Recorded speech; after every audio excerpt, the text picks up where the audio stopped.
মুরব্বীরা ইমাম সাহেব বলছে, হুজুর আপনি বুখারী শরীফ 20 বছর কি পড়াইলেন, এখনো পর্যন্ত এই হাদিস পড়ান নাই যে ওযু ছাড়া যে নামাজ হয়। হুজুর তো হ্যাঁ আমি তো এই হাদিস পড়াইছি বাবা, তো আপনি তো একদিন ওযু ছাড়া নামাজ পড়াইলেন না। হুজুর হাদিস পড়াইছে, তো আপনি একদিন ওযু ছাড়া নামাজ পড়া আমল করবেন না কেন? এই হাদিস কোন কিতাবের?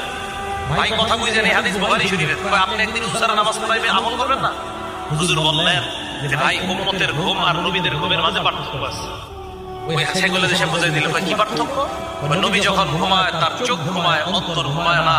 উম্মত যখন ঘুমায় তখন উম্মতের চোখ ঘুমায়, অন্তর ঘুমায়।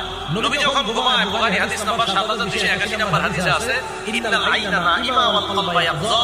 নবী যখন ঘুমায় চোখ ঘুমায়, অন্তর জাগ্রত থাকে। তাই নবীর ওযু আছে না নাই ঘুম থেকে উঠলেও নবীরা বুঝতে পারে, উম্মতের ওযু আছে না নাই এটা উম্মত বুঝতে পারে না।